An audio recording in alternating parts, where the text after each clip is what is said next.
नमस्कार, आप देख रहे हैं हेडलाइंस न्यूज। दिन भर की ताज़ा खबरों के लिए अभी सब्सक्राइब करें, साथ में बेल आइकन भी प्रेस कर लें। खबरों में आगे बढ़ने से पहले वीडियो को लाइक जरूर करें और अपने दोस्तों के साथ ज्यादा से ज्यादा शेयर करें। और आप किस राज्य शहर से न्यूज को देख रहे हैं, कमेंट में जरूर लिखें। तमिलनाडु के राज्यपाल आर.एन. रवि पर निशाना साधते हुए सत्तर और द्रविड़ मुनेत्रम कंगम के विधायक टी.आर. राजन ने बृहस्पतिवार को कहा है कि राज्यपाल का पद लोकतंत्र में संभवतः सबसे व्यर्थ चीज है और राजनीतिक दृष्टि से नियुक्त व्यक्ति एक निर्वाचित सरकार के कामकाज को बिगाड़ने की कोशिश कर रहे हैं। राजा ने ट्वीट किया है कि राज्यपाल का पद लोकतंत्र में शायद सबसे व्यर्थ चीज है। राजनीतिक दृष्टि से नियुक्त व्यक्ति एक निर्वाचित सरकार के कामकाज को बिगाड़ रहा है, जो लोकतंत्र के खिलाफ है। राजा पार्टी के और शीर्ष नेता टी.आर. बालू के पुत्र द्रमुक की आईटी शाखा के सचिव विधायक हैं। कर्नाटक के मुख्यमंत्री बसवराज बोम्मई ने सीमा विवाद को लेकर अपना रुख स्पष्ट करते हुए कहा है कि उच्चतम न्यायालय में महाराष्ट्र सरकार की याचिका सुनवाई योग्य नहीं और शीर्ष अदालत में जब भी इसकी सुनवाई होगी तो राज्य सरकार की ओर से पेश वकील व यही रुख अपनाएंगे। मुख्यमंत्री ने यह भी कहा है कि राज्य सरकार का रुख संवैधानिक वैध होगा। और आपको बता दें कि बोम्मई ने यहां संवाददाताओं में कहा है कि कर्नाटक का रुख बहुत ही स्पष्ट, हमारा रुख है कि महाराष्ट्र सरकार की अपील सुनवाई योग्य नहीं है। नगर निकाय चुनाव के लिए जारी किए गए परिसीमन ने परिषदों की मुश्किलें बढ़ा दी है। तमाम वार्डों के मतदाताओं को नई वोटर लिस्ट में शिफ्ट किया गया है। इससे पार्षदों का गणित बिगड़ गया है। अब वे प्रशासनिक अधिकारियों के पास वोटर लिस्ट से बाहर हुए अपने मतदाताओं को जोड़ने के लिए अफसरों का चक्कर काट रहे हैं। पार्षदों का कहना है कि निर्वाचन कार्य में लगे अधिकारियों की लापरवाही से उनके वार्ड हजारों लोगों के नाम हट गए हैं, जबकि वे 30 से 35 वर्षों से निकाय चुनाव में वोट करते चले आ रहे हैं। ओडिशा सरकार ने कोविड-19 महामारी के दौरान अपनी सेवाएं देने वाले अंशकालिक स्वास्थ्य कर्मियों को वरीयता एवं अतिरिक्त अंक देने का फैसला किया है। स्वास्थ्य विभाग के एक वरिष्ठ अधिकारी ने बृहस्पतिवार को यह जानकारी दी। उन्होंने बताया कि वह अंशकालिक स्वास्थ्य कर्मी, नर्सिंग अधिकारी, फार्मासिस्ट, रेडियोग्राफर, प्रयोगशाला तकनीशियन एवं बहुउद्देशीय स्वास्थ्य कर्मी जैसे विभिन्न पदों की अगली भर्ती परीक्षा में वरीयता दी जाएगी।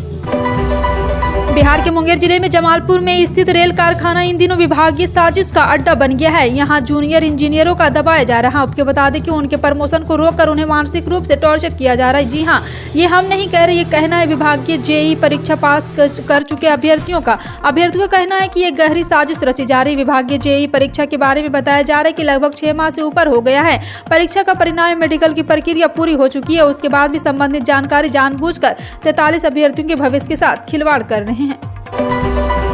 कांग्रेस की गुटबाजी पर भाजपा के नेता भी तंज कसने नहीं चूक रहे। जी हां, आपको बता दें कि मंगलवार को 29 नवंबर को केसी वेणुगोपाल ने अशोक गहलोत और सचिन पायलट की एकजुट दिखने के लिए हाथ पकड़कर खड़े करवाए हैं। यह बताया गया कि कांग्रेस में कई गुटबाजी नहीं है और इस पर बीजेपी के प्रदेश प्रभारी अरुण सिंह ने कहा, राहुल गांधी ने गहलोत और पायलट को कांग्रेस से एसेट बताया है। ये एसेट नहीं बल्कि लायबिलिटी है। ये नेता कांग्रेस के लिए संपत्ति नहीं बल्कि विपत्ति है, क्योंकि राजस्थान में जंगल राज चल रहा है।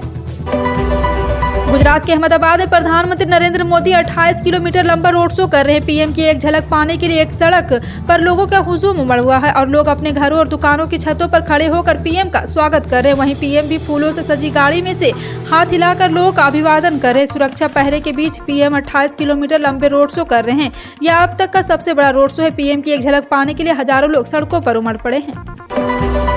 भारतीय स्पिन गेंदबाज राजेश्वरी गायकवाड़ आमतौर पर अपने खेल को लेकर चर्चा में रहती है। हालांकि गुरुवार को बड़े विवाद में फंस गई। अपने शहर विजयपुरा यानी कर्नाटक में गायकवाड़ एवं सुपरमार्केट में दुकानदार से भिड़ गई। सोशल मीडिया पर पूरे वाकये का वीडियो बहुत वायरल हो रहा है। अब स्टार गेंदबाज राजेश्वरी गायकवाड़ मुश्किल में फंसते दिख रही है। 31 साल की राजेश्वरी कर्नाटक की विजयपुरा की रहने वाली। वो फिलहाल क्रिकेट से ब्रेक पर है और इसी वजह से घर पर थी।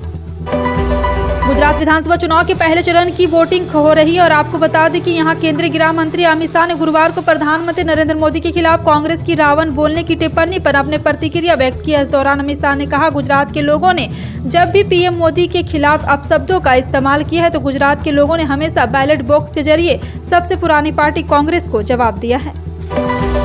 अंतरबैंक विदेशी मुद्रा विनिमय बाजार में अमेरिकी मुद्रा के मुकाबले रुपया गुरुवार को 8 पैसे की सुधार के साथ 81.22 प्रति डॉलर पर बंद हुआ है। अमेरिकी केंद्रीय बैंक फेडरल रिजर्व के अध्यक्ष जेरोम पावेल के ब्याज दरों में वृद्धि की रफ्तार धीमी करने के संकेत के बाद डॉलर के कमजोर होने के साथ रुपये में मजबूती आई है। बाजार सूत्रों ने कहा है कि विदेशी पूंजी प्रवाह बढ़ने और घरेलू शेयर बाजार में तेजी आने के बीच निवेशकों की कारोबारी धारणा मजबूत हुई है। यूपी के जिले संभल की आसुमोली विधानसभा सीट से पूर्व मंत्री विजेंद्र पाल सिंह यादव की शोक सभा में समाजवादी पार्टी के राष्ट्रीय अध्यक्ष अखिलेश यादव गुरुवार को पहुंचे। यहां सपा विधायक पिंकी यादव से मुलाकात की, साथ ही संवेदना व्यक्त की। अखिलेश यादव ने सपा विधायक के पिता के निधन पर परिवार में ढांढस बांधी। अखिलेश ने कहा कि हमें दुख है कि आज विजेंद्र पाल सिंह हमारे बीच नहीं रहे। मैं अपनी तरफ से और पार्टी की तरफ से उनको श्रद्धांजलि देता हूँ। रामपुर में चुनाव के दौरान पुलिस के रातों में दरवाजे खटखटाने पर अखिलेश ने बीजेपी पर तंज कसा। उन्होंने कहा कि बीजेपी जनता के वोट के माध्यम से, अधिकारियों के माध्यम से ज्यादा चुनाव लड़ रही है। पिछले चुनाव में भी देखा गया कि वोट डालने जाने वालों को पुलिस ने रास्ता रोककर और लाठी चलाकर वोट डालने से रोका था।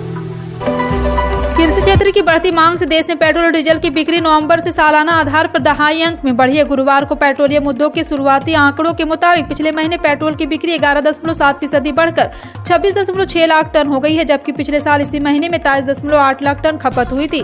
बिक्री कोविड से प्रभावित नवंबर 2020 की तुलना में 10.7% और महामारी से पहले यानी नवंबर 2019 की तुलना में 16.2% ज्यादा रही है।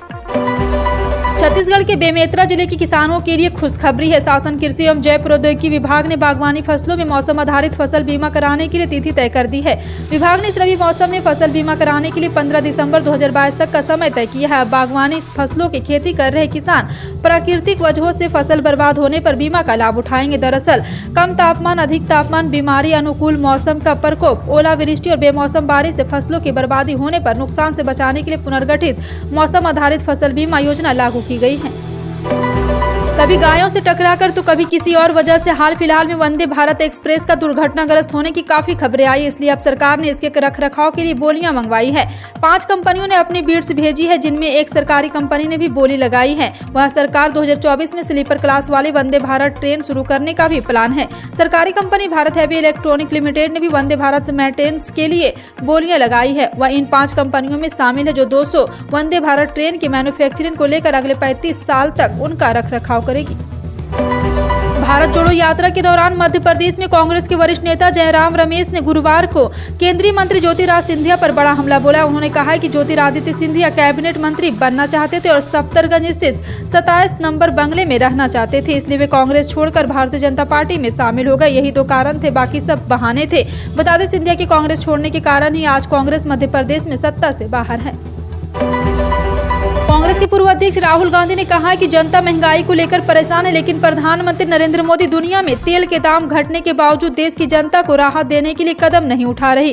कांग्रेस नेता ने कहा कि कच्चे तेल के दाम अंतर्राष्ट्रीय बाजार में पिछले 6 माह के दौरान 1/4 तक कम हो गया और पूरी दुनिया कच्चे तेल के दाम में कमी के कारण राहत महसूस कर रही, लेकिन मोदी सरकार ने इसका कोई लाभ देश के जनता को नहीं दिया है। कच्चे तेल के दाम इस कदर गिरने के बावजूद सरकार ने तेल के दाम 1 रुपये भी कम नहीं किए हैं।